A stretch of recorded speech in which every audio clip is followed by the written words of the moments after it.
Paris, 15 mars 2026, 18h30.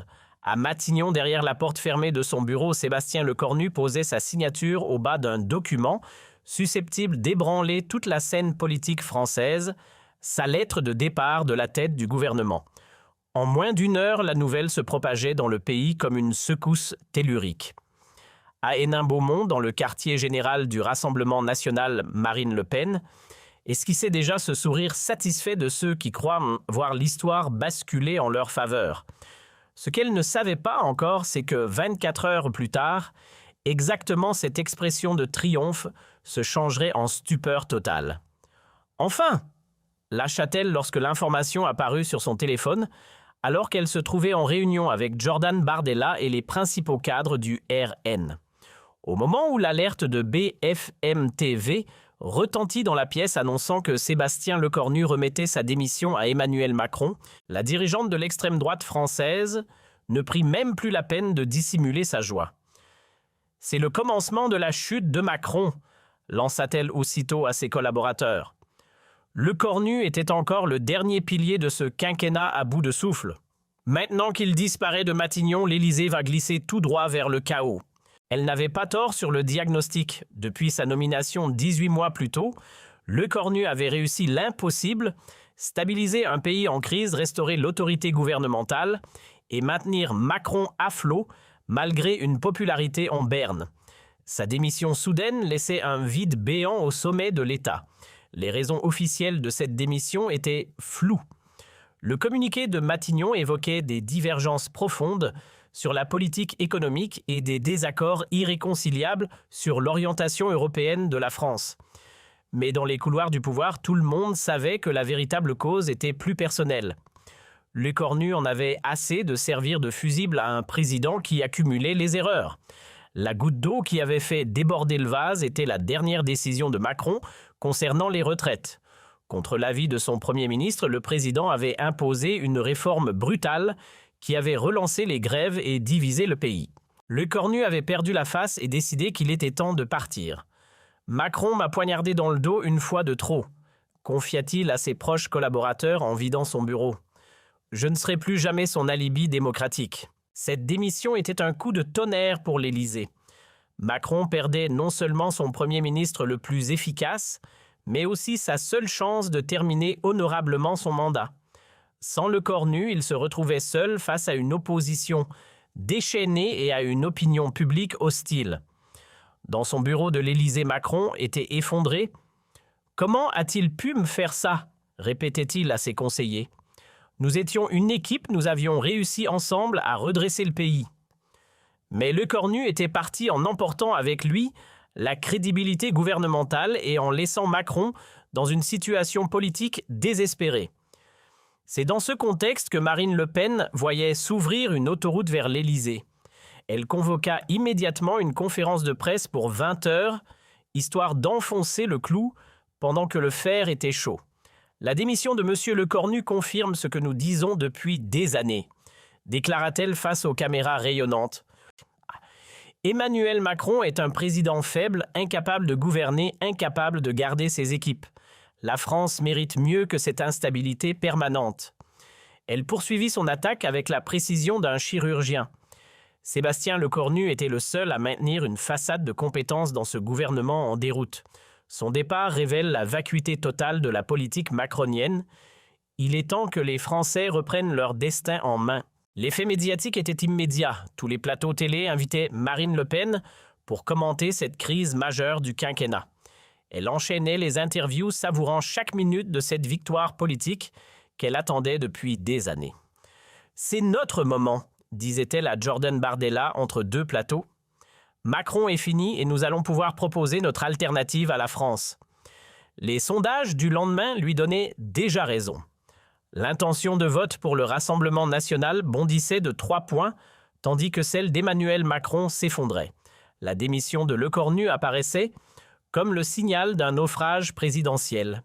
Sur les réseaux sociaux, les militants RN jubilaient, les hashtags Macron fini et Lecornu démission étaient en tendance. Marine Le Pen retweetait avec délectation tous les commentaires favorables, construisant méthodiquement sa campagne sur les décombres du macronisme.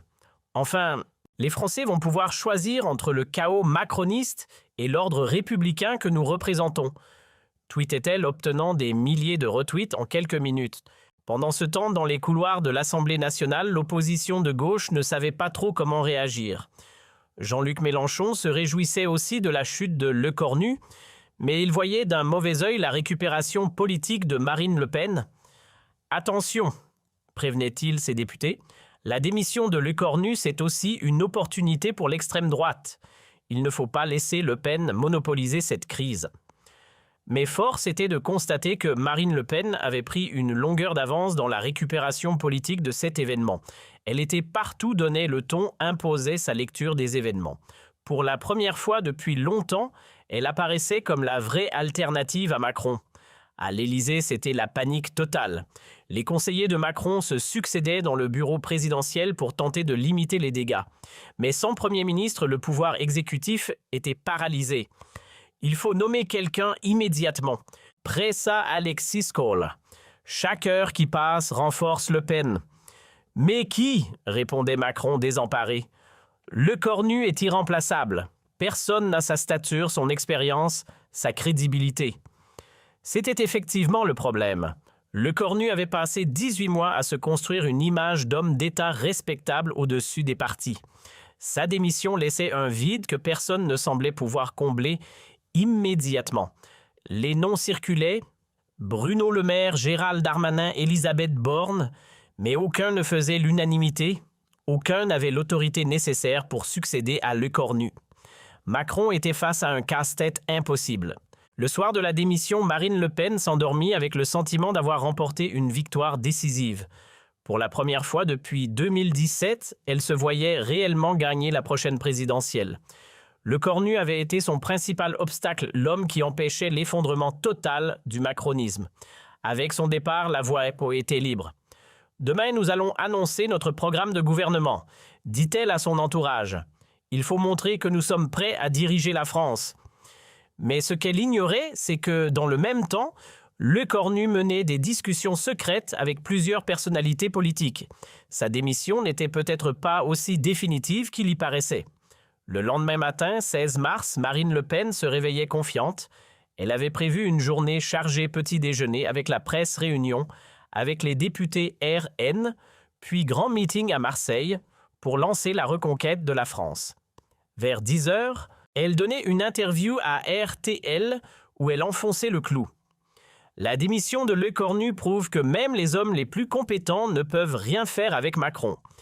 Il est temps de tourner la page de ce quinquennat catastrophique.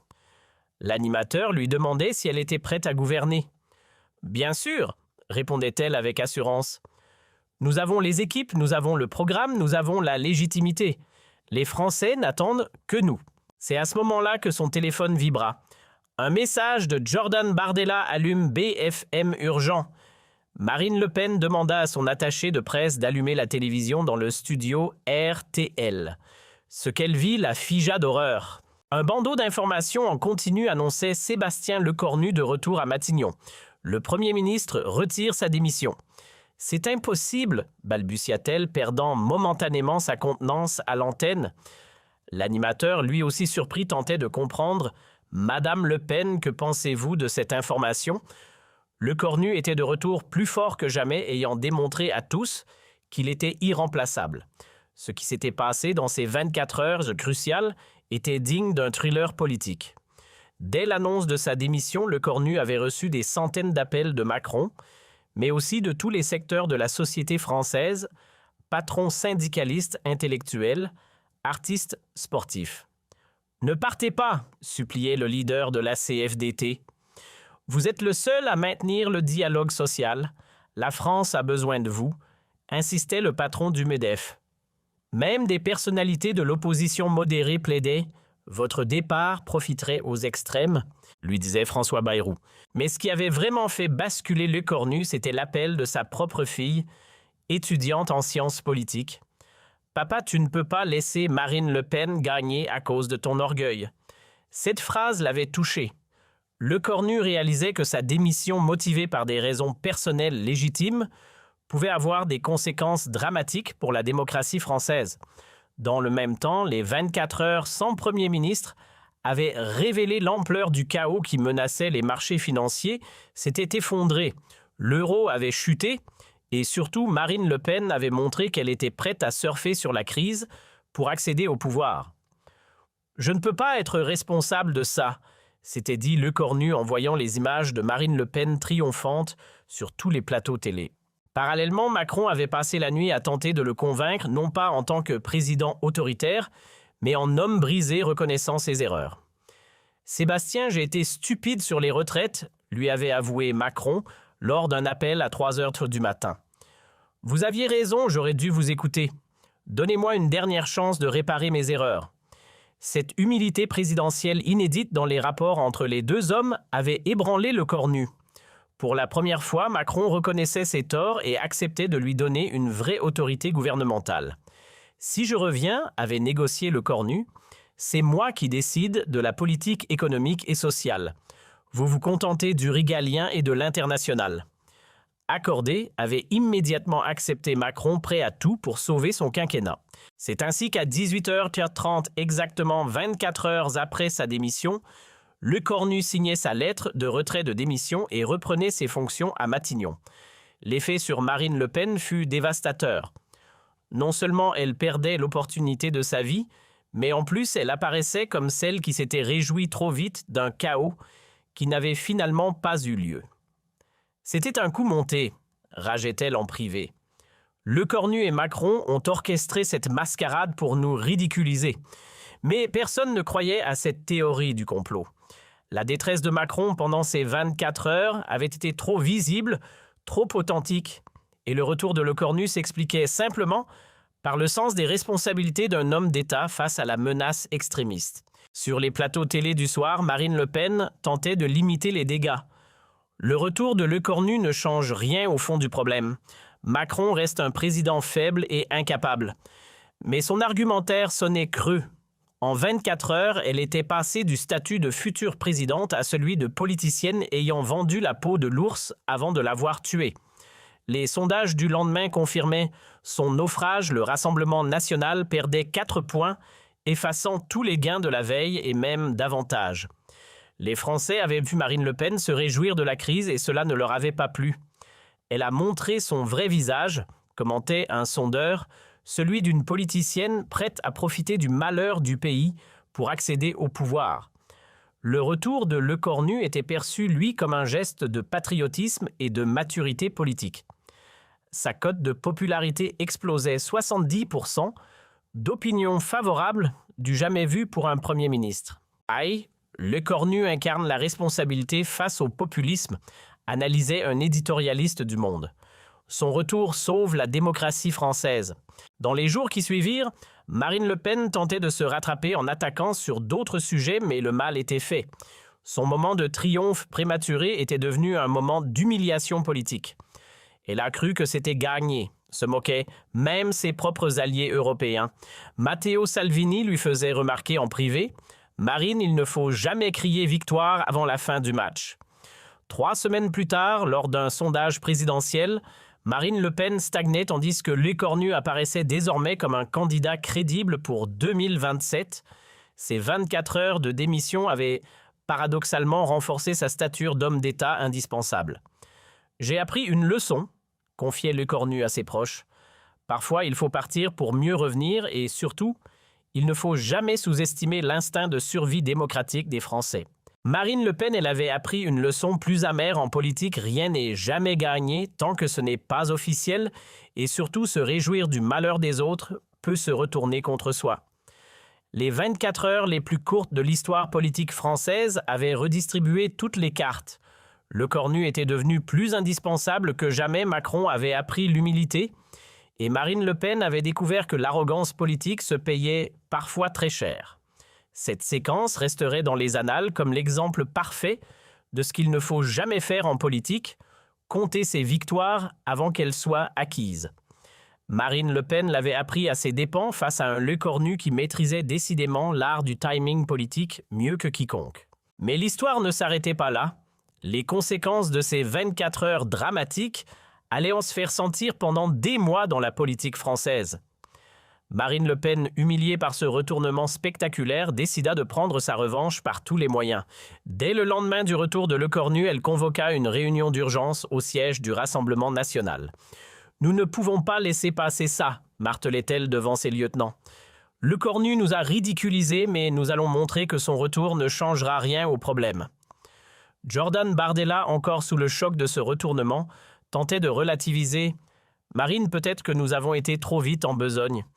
L'important, c'est de rester crédible. »« Crédible » explosa-t-elle. « Nous étions crédibles hier soir quand tout le monde nous voyait déjà gouverner. C'est Lecornu qui n'est pas crédible avec ses allers-retours de Premier ministre. » En l'espace de 24 heures, elle était passée de l'extase de la victoire annoncée à l'humiliation de la défaite. Pire encore, les réseaux sociaux se déchaînaient contre elle, la traitant de hyène politique et de vautour qui attend que la France aille mal. « C'est injuste », se plaignait-elle à ses conseillers. « Nous ne faisons que notre travail d'opposition. Si Lecornu démissionne, nous avons le droit de le critiquer. » Mais l'opinion publique ne l'entendait pas de cette oreille. Un sondage Harris Interactive, publié 3 jours après l'épisode, montrait que 67% des Français trouvaient indécente la joie affichée par Marine Le Pen lors de la démission de Lecornu. Les Français n'aiment pas ceux qui se réjouissent des difficultés du pays, analysait le sondeur. Marine Le Pen a donné l'impression de passer avant l'intérêt national.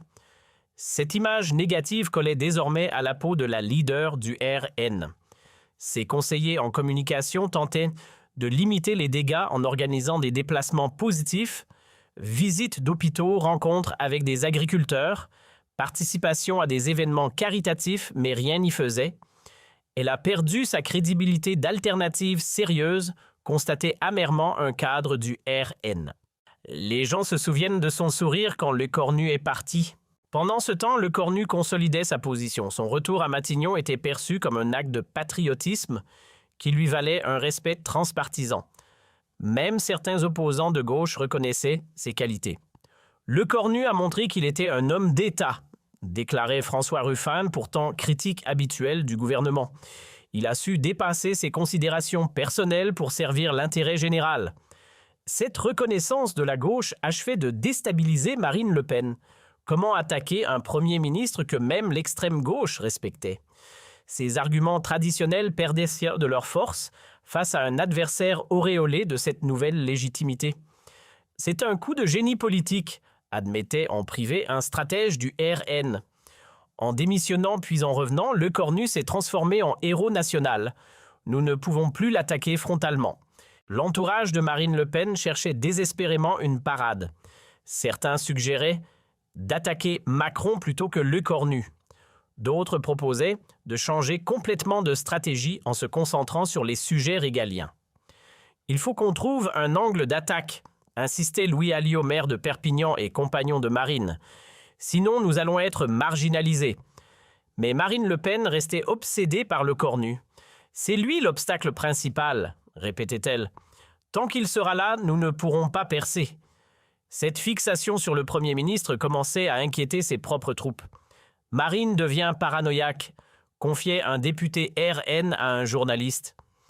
Elle voit Lecornu partout. Elle ne parle plus que de lui.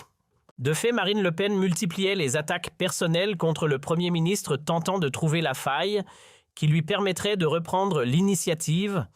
Elle critiquait ses décisions, ses voyages, ses prises de position parfois de manière contradictoire. Elle s'épuise dans une guerre personnelle, observa un politologue. Au lieu de proposer une alternative, elle se contente de dénigrer Lecornu. Cette stratégie s'avérait contre-productive. Plus Marine Le Pen attaquait Lecornu, plus celui-ci apparaissait comme une victime du sectarisme politique. Ces sondages continuaient d'essayer de grimper, tandis que ceux du RN stagnaient. Marine a perdu son instinct politique, s'inquiétait Gilberte Collard, ancien allié devenu critique. Elle ne comprend pas que ces attaques renforcent Lecornu. La situation devint encore plus embarrassante lors du déplacement de Marine Le Pen en Normandie, 3 semaines après l'épisode de la démission. Interrogée par un journaliste local sur ses déclarations de joie, elle tenta de se justifier maladroitement. J'étais contente que les masques tombent, déclara-t-elle. Le Cornu avait montré que Macron était ingouvernable. Mais vous avez dit enfin quand vous avez appris sa démission, insista le journaliste. J'ai dit enfin parce que je pensais que les Français allaient enfin comprendre, se défendit-elle piteusement. Cette explication laborieuse fut largement moquée sur les réseaux sociaux. Les internautes créèrent le hashtag enfin Marine pour se moquer de ses tentatives de justification a posteriori. Elle s'enfonce, constatait un chroniqueur politique. Plus elle explique, moins c'est crédible. L'humiliation était d'autant plus grande que Le Cornu lui restait d'une discrétion exemplaire sur cet épisode. Interrogé sur les réactions de Marine Le Pen à sa démission, il se contentait de réponses diplomatiques. « Je ne commente pas les déclarations de l'opposition », disait-il simplement. « Mon travail, c'est de gouverner pour tous les Français. » Cette élégance contrastait avec l'acharnement de Marine Le Pen et renforçait encore l'image positive du Premier ministre. Le Cornu à la classe, Le Pen à la hargne, résumait un éditorialiste. La frustration de Marine Le Pen atteignit son paroxysme lors du débat budgétaire à l'Assemblée nationale. Face à Le Cornu qui présentait le projet de loi de finances, elle tenta une attaque frontale sur sa comédie de démission. « Monsieur le Premier ministre, lança-t-elle, vous nous avez fait une belle mise en scène avec votre démission bidon. Était-ce pour faire du chantage au président ?» Le Cornu resta imperturbable. « Madame Le Pen, je comprends votre amertume.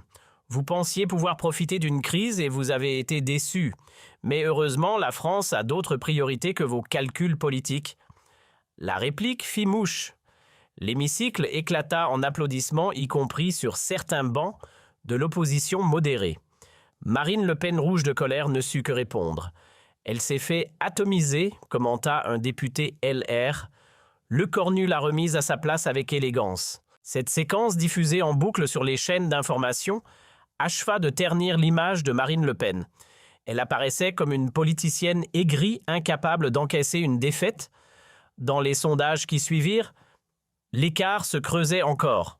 Le Cornu atteignait 74% d'opinion favorable, un record pour un Premier ministre en exercice.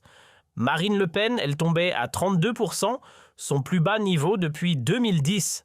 C'est une catastrophe, admettait Jordan Bardella lors d'une réunion interne. Notre stratégie anti-Le Cornu ne fonctionne pas, il faut changer d'approche. Mais Marine Le Pen s'entêtait. Le Cornu finira par tomber, il suffit d'attendre la prochaine crise. Cette obstination inquiétait ses proches. Marine est devenue obsessionnelle, confiait un cadre historique du parti. Elle ne voit plus la réalité. En face, la réalité, c'était que Le Cornu avait réussi un coup de maître politique. En démissionnant puis en revenant, il avait non seulement humilié Marine Le Pen, mais aussi démontré son caractère indispensable. Il était devenu l'homme providentiel que les Français appelaient de leur vœu. Le Cornu incarne tout ce que Marine Le Pen n'est pas, analysait un sociologue politique, le sens des responsabilités contre l'opportunisme, la mesure contre l'extrémisme, l'unité contre la division. 6 mois après l'épisode de la démission, le paysage politique français était totalement transformé. Le Cornu dominait les sondages de popularité et apparaissait comme le favori naturel pour 2027. Marine Le Pen, elle tentait péniblement de reconstruire son image. « J'ai sous-estimé Le Cornu », finit-elle par admettre en petit comité. « Il m'a joué un tour de maître. » Cette reconnaissance tardive de la supériorité tactique de son adversaire marquait la fin d'une époque. Marine Le Pen, qui avait cru tenir sa revanche après des années d'attente, découvrait amèrement que la politique était un art plus subtil que prévu. Elle a appris à ses dépens qu'en politique, l'arrogance se paie toujours, concluait un historien spécialiste de l'extrême droite. Le Cornu lui a donné une leçon magistrale de patience et de timing. L'histoire de ces 24 heures resterait longtemps dans les mémoires comme l'exemple parfait d'un retournement politique spectaculaire. Marine Le Pen y avait perdu bien plus qu'une bataille. Elle y avait perdu sa crédibilité d'alternative gouvernementale. Le Cornu lui en était sorti grandi, confirmant qu'il était devenu l'homme fort de la politique française. Son pari audacieux avait payé au-delà de toutes ses espérances, reléguant Marine Le Pen au rang de faire-valoir de son succès. La morale de cette histoire était claire en politique, il ne faut jamais vendre la peau de l'ours avant de l'avoir tué. Marine Le Pen l'avait appris à ses dépens face à un Lecornu qui maîtrisait l'art du coup politique mieux que quiconque. Un an après cet épisode désormais entré dans la légende politique française, les conséquences continuaient de se faire sentir. Marine Le Pen n'avait jamais vraiment retrouvé sa superbe d'avant cette humiliation. Lors de ses meetings, elle évitait soigneusement de mentionner cette période, mais les journalistes ne manquaient jamais de lui rappeler ses déclarations prématurées. C'est devenu son talon d'Achille, observait un spécialiste de l'extrême droite. Chaque fois qu'elle attaque le gouvernement, on lui ressort ses 24 heures de joie mal placées. L'épisode était même devenu un cas d'école dans les universités de sciences politiques, notamment à Sciences Po Paris. Le professeur Pascal Perrineau consacrait un cours entier à l'erreur stratégique Marine Le Pen, mars 2026. Cet épisode illustre parfaitement comment l'impatience politique peut détruire des années de construction, expliquait-il à ses étudiants. Marine Le Pen avait passé une décennie à se normaliser, à gommer son image extrémiste. En 24 heures, elle a tout perdu. Les étudiants prenaient des notes frénétiquement. Cette séquence était déjà devenue un classique des manuels de stratégie politique au même titre que l'affaire du Watergate. Le cas Lecornu-Le Pen montre aussi l'importance du timing en politique, poursuivait le professeur. Lecornu a su transformer sa faiblesse momentanée en force durable. C'est de la haute voltige politique. Dans les écoles de journalisme, on étudiait également cette séquence sous l'angle de la couverture médiatique. Les chaînes d'information ont joué un rôle crucial, analysait une professeure de l'ESG Lille. En diffusant en boucle les images de joie de Le Pen puis son expression de stupeur, elles ont créé un récit visuel saisissant. Les journalistes politiques, eux, se souvenaient de ces 24 heures comme d'un moment exceptionnel de leur carrière. « J'ai rarement vu un retournement aussi spectaculaire », témoignait Apolline de Malherbe, qui avait interviewé Marine Le Pen le matin du retour de Lecornu. Son visage, quand elle a appris la nouvelle en direct, c'était du grand spectacle politique, mais aussi très humain. On voyait une femme qui réalisait que son rêve s'effondrait. Cette dimension humaine de l'épisode avait marqué les esprits. Au-delà de l'affrontement politique, on avait assisté à un drame personnel en direct. Marine Le Pen avait touché le sommet de l'espoir avant de chuter brutalement. Elle a vécu en 24 heures toutes les émotions d'une campagne présidentielle, commentait un biographe politique, l'euphorie, l'espoir, la confiance, puis la stupeur, la colère et finalement l'amertume. Cette charge émotionnelle avait probablement contribué à l'impact durable de l'épisode.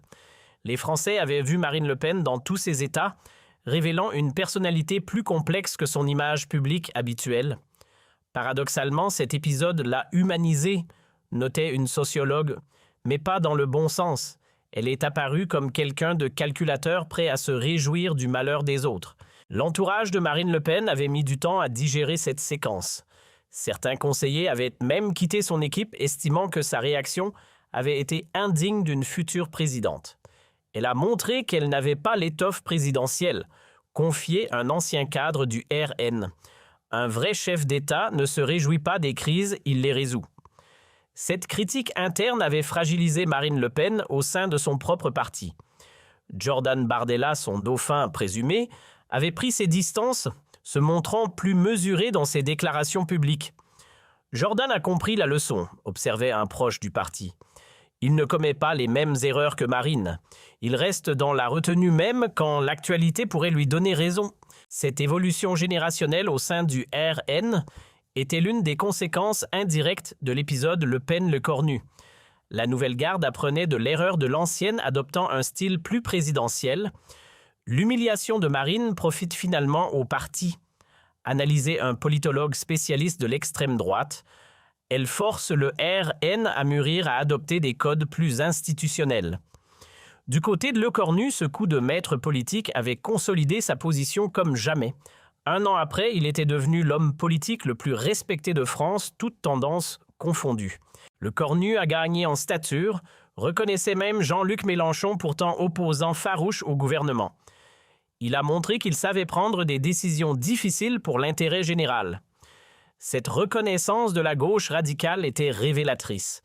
Lecornu avait réussi à transcender les clivages partisans, devenant une figure consensuelle rare dans le paysage politique français.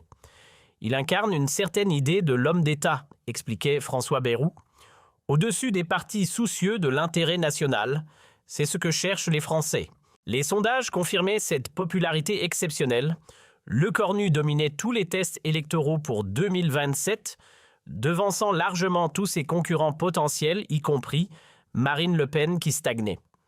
Son avance semble insurmontable, admettait un stratège de l'opposition. L'épisode de mars 2026 l'a transformé en homme providentiel. Cette aura présidentielle inquiétait même certains dans le camp macroniste. Lecornu éclipse complètement Macron, s'inquiétait un député Renaissance. Il devient plus populaire que le président lui-même. Effectivement, les sondages montraient un écart croissant entre les deux hommes. Macron stagnait autour de 35% d'opinion favorable, tandis que Lecornu culminait à 76%, soit un écart de 41 points entre un président et son premier ministre du jamais vu sous la Ve République. Lecornu a réussi ce que peu d'hommes politiques parviennent à faire. 2. Commentait l'historien Michel Winocq, transformer une crise personnelle en triomphe politique durable.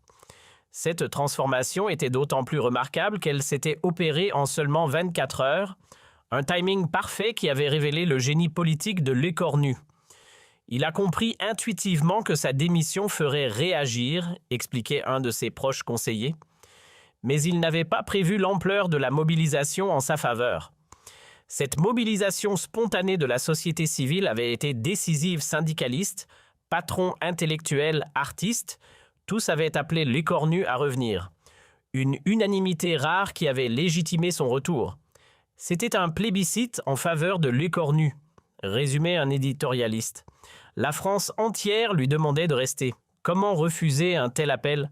Marine Le Pen, elle avait assisté impuissante à cette mobilisation. En 24 heures, elle avait vu le pays se rassembler autour de son principal adversaire politique. C'était son cauchemar absolu, témoignait un journaliste qui l'avait suivi pendant cette période. Voir la France s'unir derrière Lecornu alors qu'elle-même divisait depuis des années. Cette unité nationale autour de Lecornu était probablement ce qui avait le plus marqué les esprits. Dans une France fracturée, polarisée, il avait réussi à créer un consensus rare. Lecornu représente ce que la France a de meilleur, philosophait l'académicien Alain Finkielkraut, le sens du devoir, l'amour du pays, le dépassement des clivages. 2 ans après l'épisode, alors que l'élection présidentielle de 2027 approchait, Lecornu apparaissait comme le favori naturel. Son parcours depuis sa démission-retour avait été exemplaire, réforme réussie, crise gérée avec maestria, popularité maintenue. Il a tous les atouts pour gagner, reconnaissait même Marine Le Pen dans un moment de lucidité. Mon erreur de mars 2026 lui a offert la présidence sur un plateau. Cette reconnaissance tardive de la supériorité de son adversaire marquait la fin d'un cycle. Marine Le Pen acceptait enfin que sa réaction prématurée avait changé le cours de l'histoire politique française. Elle a compris qu'elle avait gâché sa dernière chance, observait un politologue. Ces 24 heures resteront comme le tournant qui a fait de Lecornu un président et d'elle une perdante de l'histoire. L'histoire retiendrait effectivement ces 24 heures de mars 2026 comme un moment charnière de la politique française, un épisode où l'impatience avait tué l'ambition et où la sagesse avait triomphé de l'opportunisme.